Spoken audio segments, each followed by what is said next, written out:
A billionaire walked into his own mother's funeral and saw a 6-year-old girl in the front pew who had his exact same eyes. Before we begin, drop a comment telling us which city you're watching from. And once the story ends, don't forget to rate it from 0 to 10. Oh, and make sure to follow our channel for more stories like this. Now sit back and enjoy every detail. The girl sat perfectly still, her small hands folded in her lap, her dark brown hair pulled into 2 neat braids. She wore a navy dress with a white collar, and even from across the chapel, Dominic Ashford could see it. The jawline, the deep-set hazel eyes, the way she tilted her head slightly to the left when she was concentrating, the same way he'd done his entire life. His legs stopped working. Dominic stood frozen in the doorway of the Greenville Baptist Church in North Carolina, a place he hadn't set foot in since he was 18 years old and swore he'd never come back. He was 42 now, the founder and CEO of Ashford Dynamics, a tech conglomerate valued at $11 billion. He'd flown in on his private jet from San Francisco 3 hours ago, still wearing the charcoal Tom Ford suit he'd had on during a board meeting that morning. He hadn't even loosened his tie. His mother, Gloria Ashford, had died on a Tuesday. He'd gotten the call from his aunt while reviewing quarterly earnings. He paused for exactly 4 seconds, said, "I'll handle the arrangements," and gone back to the spreadsheet. That was how Dominic processed things, methodically, efficiently, without letting anything crack the surface. But standing in this doorway now, staring at a child who looked like someone had taken his face and miniaturized it, every system he'd built to protect himself failed at once. Dominic. His Aunt May appeared beside him, her voice careful. "You made it. Who is that girl?" The words came out rough, almost angry, though he wasn't angry. He was terrified. Aunt May followed his gaze, and her expression shifted into something complicated. Sadness and relief and guilt, all braided together. "That's Zoe," she said quietly. "Camille's daughter." The name hit him like a fist to the sternum. Camille. Camille Davis. The woman he'd been with for 3 years before he left for Stanford on a full scholarship and never looked back. The woman who'd stood on his mother's porch the day he drove away and told him she'd wait for him, and he'd said nothing because he already knew he wasn't coming back. "And the father?" Dominic asked, though his body already knew the answer before his mind caught up. Aunt May put her hand on his arm. "Honey, just look at her." The funeral passed in a blur. Dominic sat in the second pew because the first was full of people who'd actually been part of Gloria's daily life. Neighbors, church friends, a woman named Denise who apparently brought his mother soup every Thursday for the last 4 years. These people knew his mother better than he did, and the shame of that sat in his chest like a stone. He delivered the eulogy he'd written on the plane. It was polished, eloquent, and completely hollow. He talked about Gloria's strength, her faith, her dedication to her community. He did not mention that he'd visited her exactly 5 times in the last decade, that their phone calls had become monthly, then quarterly, then only on holidays. He did not mention that the last time they'd spoken, 3 weeks before she died, she'd said, "Dominic, there's something I need to tell you."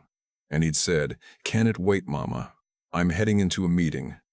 It could not wait, as it turned out. It could not wait, as it turned out. It could not wait at all. After the service, Dominic stood in the church parking lot, surrounded by people offering condolences he didn't deserve, and watched Camille walk out the side door holding Zoe's hand. She was 37 now. Her hair was shorter than he remembered, cropped clothes in a natural style that suited her face. She wore a simple black dress and flat shoes, no jewelry except small gold studs in her ears. She moved differently than the 20-year-old girl he'd left behind. There was a steadiness to her now, a gravity, like someone who'd learned to carry heavy things and made peace with the weight. Zoe tugged on her mother's hand and pointed at something across the street. A dog, maybe, or a bird.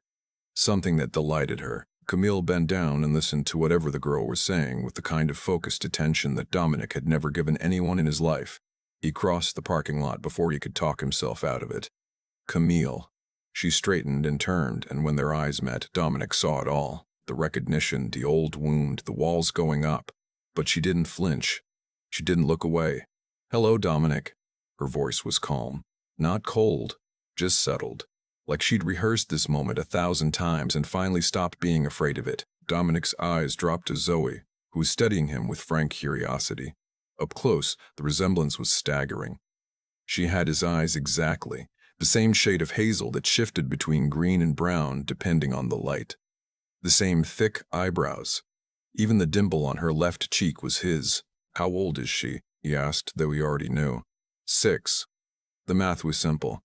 He'd come back for his mother's 70th birthday, 7 years ago. One night, one moment of falling back into something familiar because being home made him feel like the boy he used to be, instead of the man he'd become. He and Camille had ended up on her sister's back porch, talking until 2 in the morning, and then not talking at all. He'd left the next day without saying goodbye, again. "She's mine," Dominic said. Not a question. Camille's jaw tightened, but she held his gaze.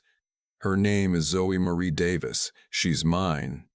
The emphasis on the last name was deliberate. It landed exactly where she meant it to. "Why didn't you tell me?" "I called you." Camille's voice stayed level, but something flickered behind her eyes. 14 times, over 3 months. "You changed your number." Dominic felt the ground shift beneath him. He had changed his number. His new assistant at the time had consolidated all his contacts, and numbers he hadn't called in over a year were purged from the system. Efficient, clean. The way he liked things. "I left messages at your company," Camille continued, "with someone named Patrick. Patrick Landry, his former chief of staff, who had standing instructions to filter out personal calls that might be distracting." Dominic had praised Patrick for his thoroughness, had given him a raise for keeping Dominic's schedule free of unnecessary interruptions. "I never got those messages," Dominic said, and even as the words left his mouth, he knew how hollow they sounded. "I know," Camille said simply. "Your mother told me." "My mother knew?" Camille looked at him with something close to pity. "Your mother was the one in the delivery room holding my hand when Zoe was born. She's been part of Zoe's life every single day since. She was going to tell you." Camille's voice finally cracked, just barely. "She said she was going to tell you soon." The world tilted, his mother's voice on the phone. "Dominic, there's something I need to tell you." "Can it wait, Mama? I'm heading into a meeting." Dominic took a step backward and then another, until his back hit the side of a parked car. His lungs weren't working properly. His hands were shaking in a way they never shook. Not during billion-dollar negotiations, not during hostile takeover bids, not during any crisis his professional life had ever thrown at him. He had a daughter. His mother had known. His mother had raised his daughter in his absence, had been grandmother and substitute father and everything Dominic should have been, and he hadn't even had the decency to answer her phone call. "Mama?" Zoe's voice was soft, uncertain. She was looking between Dominic and Camille, sensing the tension with the radar that children have for adult pain. "Who is that man?" Camille knelt down, smoothing Zoe's braids with gentle hands. "This is someone Mama knew a long time ago. His name is Dominic." "Is he sad about Miss Gloria too?" "Yes, baby. He's very sad." Zoe studied Dominic for a long moment with those hazel eyes, his eyes, and then walked over and took his hand. Her fingers were impossibly small and warm. "It's okay to be sad," she said seriously. "Miss Gloria said when we're sad it just means we loved somebody a whole lot." Something broke open inside Dominic's chest. Not gently, not cleanly, but like a dam giving way. His eyes burned, and for the first time since he was 12 years old, standing at his own father's funeral, he cried. What would you do if you discovered you were a father 6 years too late? Dominic didn't leave Greenville that night, or the next night, or the night after that. He checked into the only decent hotel in town, a Holiday Inn Express off the highway, and spent the first evening sitting on the bed staring at a wall. His phone lit up constantly. Emails, texts, Slack messages, calendar reminders. The machine he'd built didn't stop just because he had. At midnight, he called his COO, Rachel Whitfield. "I need 2 weeks," he said. The silence on the other end was deafening. Dominic Ashford did not take 2 weeks.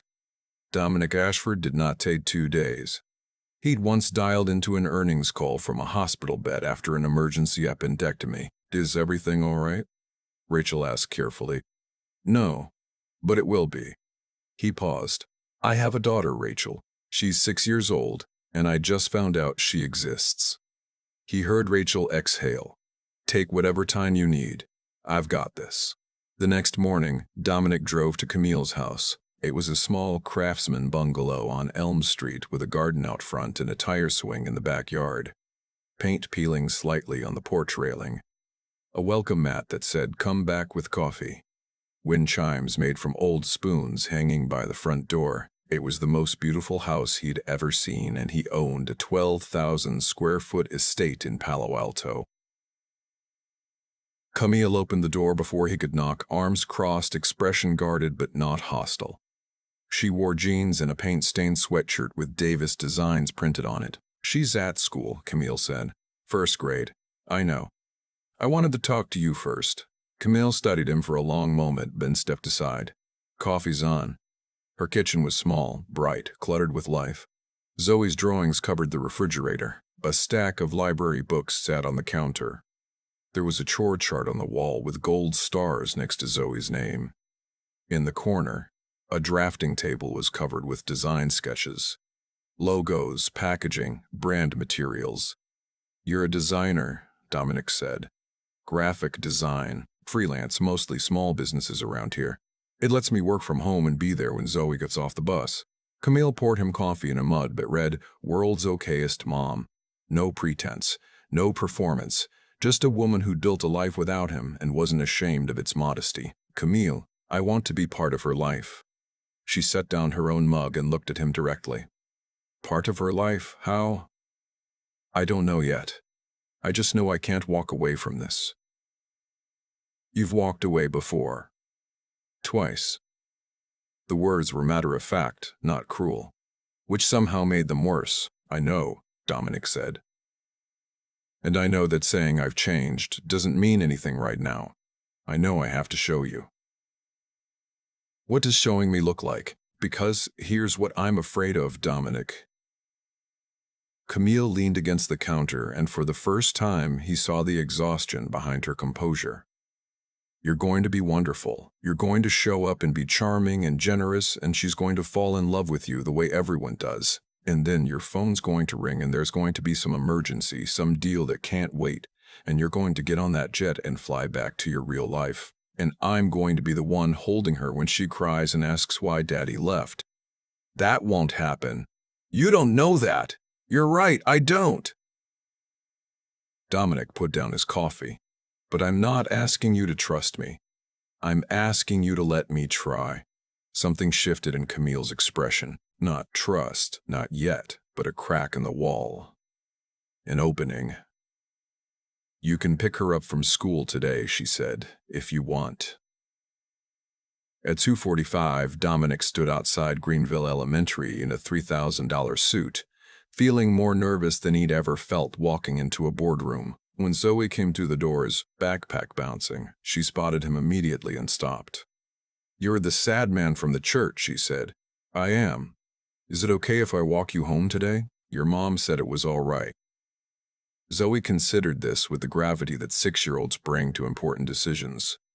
"Do you know the way?" "I think so." "Okay, but we have to stop at Mrs. Perkins' yard because she has a cat named Biscuit and I pet him every day."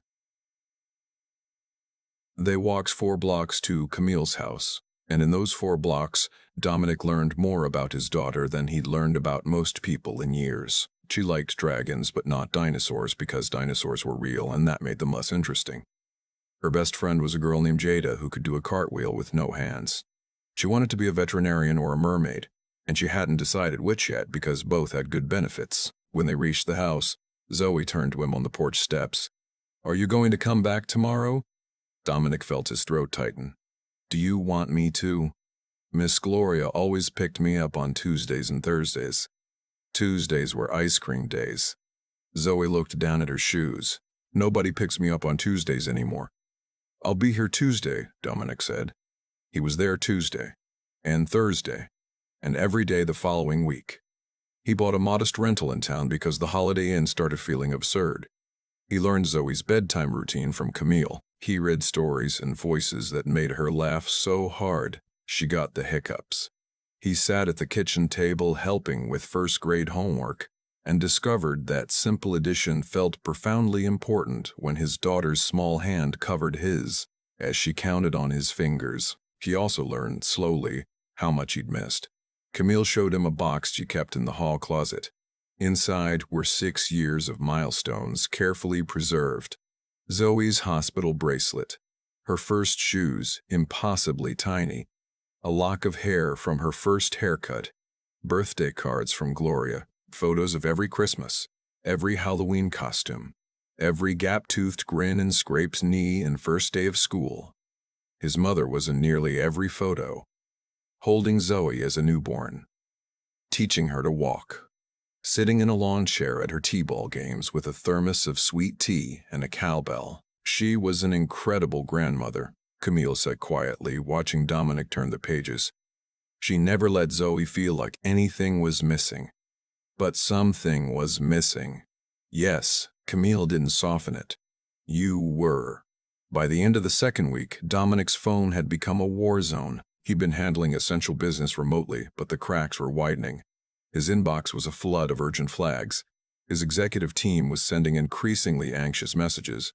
And then there was Garrett. Garrett Hale was Ashford Dynamics' biggest investor, a man who'd put $300 million into the company and expected Dominic's undivided attention in return. Garrett had a way of making reasonable requests sound like threats and unreasonable demands sound like favors. The call came on a Wednesday afternoon while Dominic was helping Zoe build a birdhouse in Camille's backyard. "Dominic, what the hell is going on?" Garrett's voice was tight, controlled. "I've got shareholders asking me why the CEO of an $11 billion company is playing handyman in some backwater town in North Carolina." Dominic set down the hammer and stepped away so Zoe wouldn't hear. "I'm handling a personal matter. Personal matters don't last 2 weeks. Personal matters don't cause stock prices to drop 4%. Get back to San Francisco or I start making calls. Then make your calls." The silence that followed was the kind that preceded storms. "Dominic, I made you. I believed in your vision when nobody else would write a check. You owe me. I owe you a return on your investment, Garrett, not my life. I'll be back in the office when I'm ready." He hung up and turned to find Camille standing in the doorway, holding 2 glasses of lemonade, her expression unreadable. "Trouble?" she asked. "Nothing I can't handle." "That's what you always say." She handed him a glass. "Zoe's asking if you can stay for dinner." "I'd like that."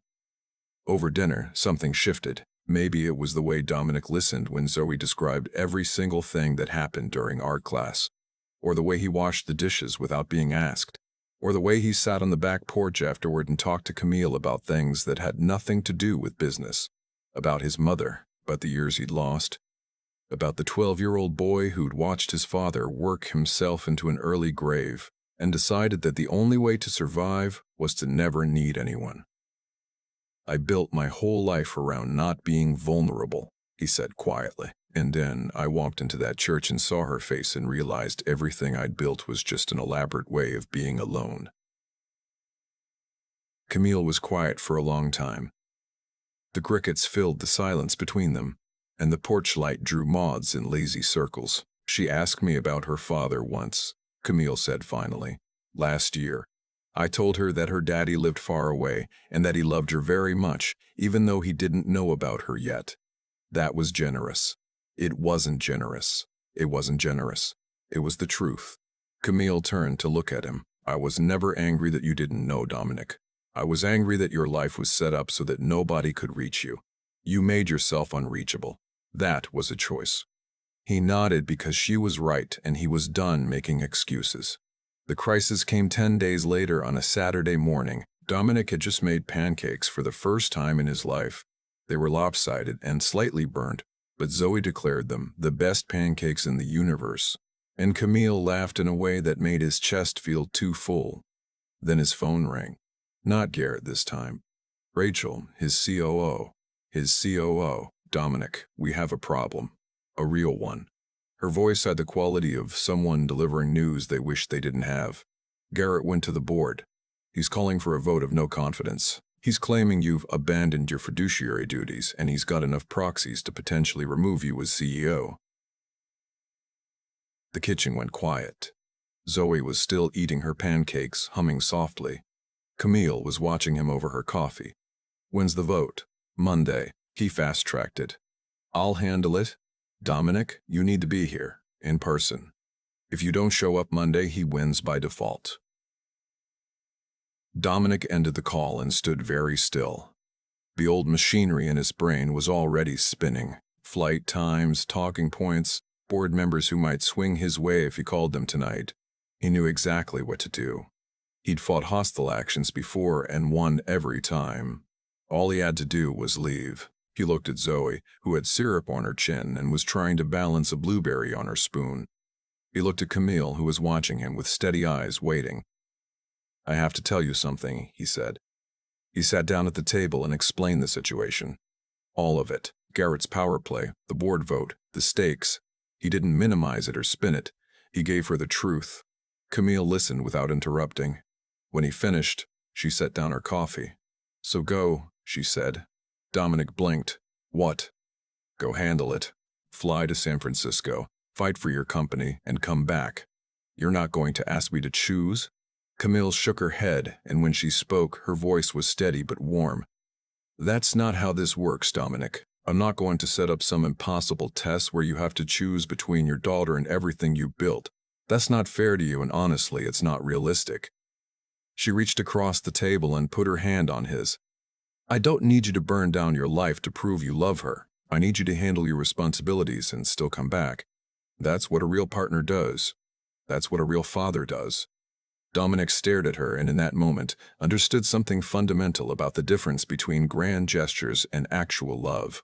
Love wasn't choosing one thing over everything else in some dramatic blaze. Love was doing the hard work of balancing both and showing up again and again, even when the world made it complicated. I'll fly out tonight, he said. I'll be back Wednesday. We'll be here. He knelt beside Zoe's chair. Hey, sweetheart, Daddy has to go on a trip for a few days. It was the first time he'd called himself that. The word felt enormous in his mouth. Zoe looked up from her pancakes. Are you coming back? Wednesday. I promise. Pinky promise. He held out his pinky, and she wrapped her tiny finger around it with a grip that could have anchored a ship. On the flight to San Francisco, Dominic did something he'd never done before. He drafted 2 speeches. One was the boardroom version, the sharp-edged defense he'd use against Garrett. The other was a letter to Zoe in case everything went wrong. The board meeting on Monday was a battlefield. Garrett had prepared well. He'd compiled a dossier of Dominic's absences, stock price fluctuations, delayed product launches. He stood at the head of the table in his $5,000 suit and painted a picture of a CEO in freefall. Dominic Ashford has lost focus, Garrett said, addressing the 11 board members with practiced authority. He's abandoned his post during a critical growth period. The market has noticed. Investors have noticed. His priorities are no longer aligned with the future of this company. When it was Dominic's turn, he stood slowly. Garrett is right about one thing. My priorities have changed. He looked around the table at the faces he'd spent 15 years working alongside. I recently discovered I have a 6-year-old daughter. I missed her first word, her first steps, her first day of school, 6 birthdays, 6 Christmases. I missed all of it because I was here, in rooms like this one, telling myself that this was what mattered most. The room was silent. I'm not going to stand here and promise you that nothing has changed, because everything has changed. But I am going to tell you something that I think matters more than any quarterly earnings report. Dominic placed both hands on the table. In the last 3 weeks, while I've been in North Carolina, Rachel Whitfield and this team have kept every operation running, every deadline met, every client retained. And if this company can thrive for 3 weeks without me micromanaging every detail, then either I've built something strong enough to sustain itself, or I was never as indispensable as I liked to believe. Either way, that's a sign of good leadership, not bad. He turned to Garrett. You want my chair? Call your vote. But know this. I'm not choosing between my company and my family. I'm choosing to lead both. And if this board decides that a CEO who's learned to delegate and trust his team is a liability, then we have bigger problems than my travel schedule. The vote was 7-4. Dominic kept his seat. Afterward, in the parking garage, Garrett caught up with him. "This isn't over," Garrett said. "Yes, it is." Dominic unlocked his car. "Garrett, you put $300 million into this company, and you've made over $1 billion in return. If that's not enough, then nothing ever will be. I've spent my whole life around men like you, men who think that accumulating more will eventually fill whatever hole they're trying to fill. It doesn't." Garrett's expression flickered with something that might have been recognition, or maybe just rage. "You're going to regret this," Garrett said. "The only thing I regret is the 6 years I already lost." Dominic flew back on Tuesday night, a day early. When he pulled up to Camille's house at 8 in the morning, Zoe was sitting on the porch steps in her school uniform, as if she'd been waiting. She spotted his car and shot off the steps like a bottle rocket. "You came back." She threw herself at his legs and Dominic lifted her up, holding her tight. "I told you Wednesday, but I couldn't wait. You pinky promised Wednesday. You came early. That's even better." Over her shoulder, Dominic saw Camille standing in the doorway. She was trying to look casual, leaning against the frame with her coffee mug, but her eyes were bright with tears she wasn't letting fall. "How'd it go?" she asked. "I kept the company." "Good. But I also told an extremely powerful man that he could take his billions and find another CEO to bully." Camille's eyebrows rose. "How'd he take that?" "Poorly. But that's his problem." Dominic set Zoe down. "Now, I believe somebody has a bus to catch." "Daddy, can you walk me?" "Daddy." She said it like she'd been saying it her whole life. Like it was the most natural word in the world. "Every day," he said. 12 months later, the house on Elm Street had a new porch railing. Dominic had painted it himself. Badly, on a Saturday afternoon while Zoe directed from her tire swing and Camille sketched in her garden, pretending not to watch him struggle with a paint roller, he'd restructured his role at Ashford Dynamics. He was still CEO, but he promoted Rachel to president, delegated daily operations, and set up a satellite office in Greenville. He worked 30 hours a week instead of 80. The stock price had actually gone up, which his therapist said was a wonderful lesson in the lie of indispensability. His therapist. That was new too.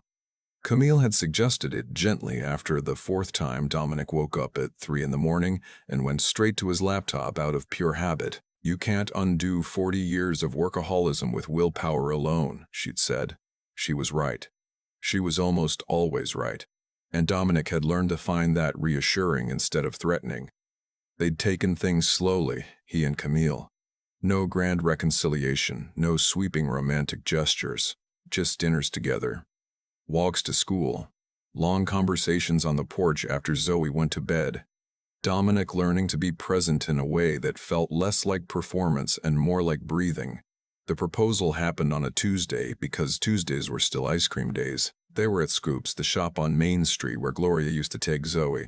Zoe was at the counter choosing between cotton candy and cookie dough with the seriousness of a Supreme Court justice. Camille was sitting across from Dominic, laughing at something he'd said about a disastrous client call. And the late afternoon light was coming through the window and catching the side of her face. And Dominic realized he was done waiting. He didn't have a ring.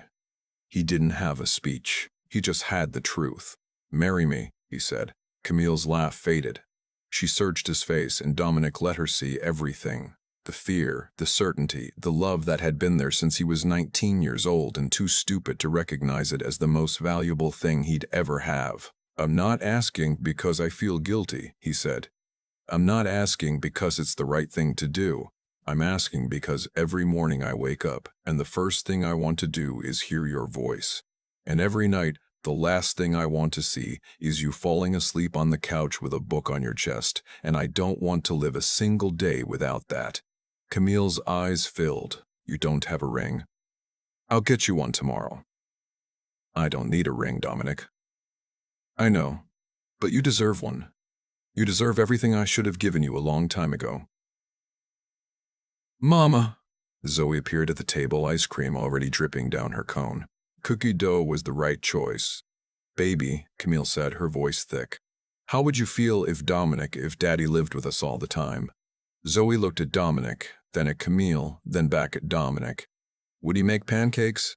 Every Saturday, Dominic said. Even the burnt ones? Especially the burnt ones. Zoe climbed into his lap, getting ice cream on his shirt, and wrapped her arms around his neck. I already told Jada you were my daddy, she said matter-of-factly, so you basically have to, now. Dominic held his daughter and looked at Camille across the table.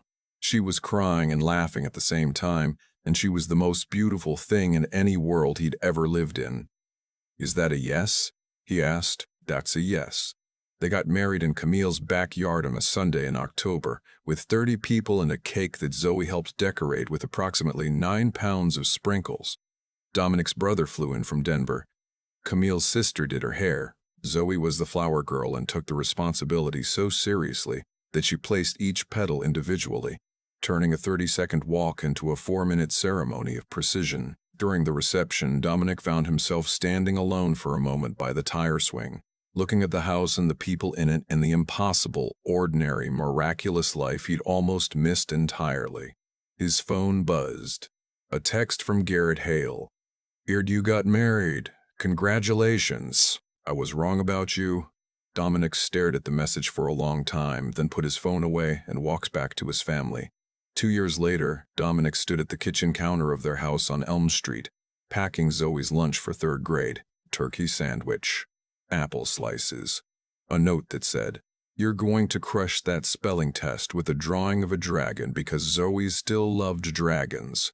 From the living room, he could hear 8-month-old Miles babbling in his bouncer while Camille got ready for work. She'd expanded Davis Designs into a full studio with 3 employees and a client list that stretched across the state. She worked from the converted garage, and on days when Dominic was home, he handled Miles while she met with clients. Dom, Camille called from the bedroom. Have you seen my laptop charger? Behind the couch. Miles was chewing on it yesterday. Of course he was. Dominic smiled. The house was chaos. There were toys on every surface, laundry that never seemed to end, and a permanent smell of coffee and baby powder. His Palo Alto estate had been sold a year ago, and he didn't miss it at all.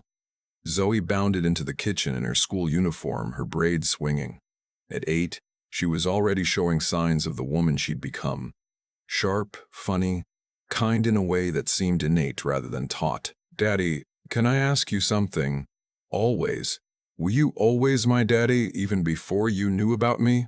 Dominic set down the lunch bag. It was the kind of question children asked that sounds simple but carries the weight of the world. Yes, he said. I just didn't know it yet. But I think somewhere inside I was always looking for you. I just didn't know what I was looking for until I found you. Zoe considered this. That's a good answer, she said with the authority of someone who had evaluated many answers and found most of them wanting. Thank you. I've been practicing. She grinned and grabbed her lunch bag, heading for the door. Don't forget, tonight is family movie night. It's my turn to pick, and I'm picking the dragon one again. Wouldn't have it any other way. After Zoe caught the bus and Camille left for a client meeting with Miles strapped to her chest in a carrier, Dominic stood in the quiet kitchen and looked at the refrigerator. It was covered with Zoe's drawings, Miles' handprints, a photo of Gloria holding Zoe as a baby, and a magnet that read, "Home is where the chaos is." He thought about the man who'd stood in the doorway of that church 2.5 years ago, the man in the expensive suit who measured his worth in stock prices and thought vulnerability was a weakness. That man would have looked at this kitchen, this life, this beautiful mess and seen everything he was afraid of. Dominic picked up his coffee, sat down at the table where his daughter had eaten burnt pancakes and declared them the best in the universe, and understood something his mother had tried to tell him, something she never got the chance to say on that last phone call but showed him every single day through the way she loved his daughter. That the empire worth building isn't the one the world sees. It's the one that's waiting for you when you finally come home.